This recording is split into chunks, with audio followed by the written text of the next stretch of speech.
సంక్షోభ సమయంలో పౌరులు ప్రాణాలు ఎలా కాపాడుకోవాలో అవగాహన కల్పించేందుకు మాక్ డ్రిల్స్ నిర్వహించనుంది.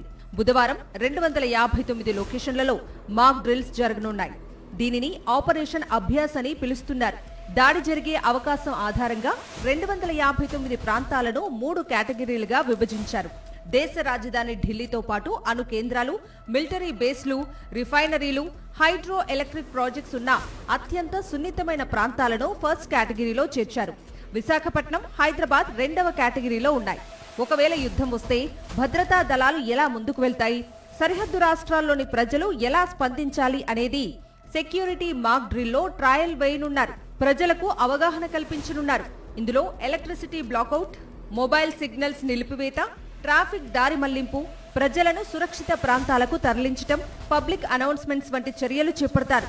శత్రు యుద్ధ విమానాలు, క్షిపణులు, డ్రోన్లు దూసుకొస్తున్న వేళ ప్రజల సన్నద్ధత, పౌరుల ఆత్మరక్షణ కోసం ఈ మాక్ డ్రిల్స్ ను నిర్వహిస్తున్నారు. కీలక పరిశ్రమలు, ప్రభుత్వ భవనాలు, సైనిక అవుట్ పోస్టులు, విద్యుత్ స్టేషన్లు, కమ్యూనికేషన్ హబ్స్ కేమోఫ్లాజ్ చేయటాన్ని కూడా సాధన చేయనున్నారు. ఉపగ్రహాలు, ఇతర గగనతల నిఘా నుంచి తప్పించడానికి ఇలా చేస్తారు. ఆపరేషన్ అభ్యాస్ లో భాగంగా ఎయిర్ రైడ్ సైరన్లు మోగిన సమయంలో ఆత్మరక్షణ ఎలా అనే విషయంలో జమ్మూలోని స్కూల్ విద్యార్థులకు అవగాహన కల్పించనున్నారు. యూపీలో 5 డ్రిల్స్ చేపట్టనున్నారు. శ్రీనగర్లోని దాల్ లేక్ లో ఎస్డీఆర్ఎఫ్ మాక్ డ్రిల్స్ నిర్వహిస్తోంది. ఇప్పటికే ఈ మాక్ డ్రిల్స్ లో పాల్గొనాలని ఆయా జిల్లా అధికార యంత్రాంగాలు, సివిల్ డిఫెన్స్ వార్డెన్లు, వాలంటీర్లు, హోంగార్డ్స్, ఎన్సీసీ కోర్తో పాటు కాలేజీలు, స్కూల్ విద్యార్థులకు కేంద్రం పిలుపునిచ్చింది.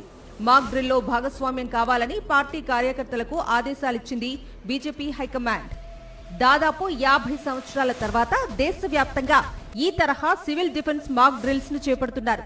1971లో బంగ్లాదేశ్ యుద్ధానికి సరిగ్గా 2 నుంచి 4 రోజుల ముందు ఈ డ్రిల్స్ మొదలు కాగా, తూర్పు పాకిస్తాన్లో లెఫ్టినెంట్ జనరల్ ఏఏకే నియాజీ ఢాకాలో లొంగుబాటు పత్రంపై సంతకం చేసే వరకు ఇవి కొనసాగాయి.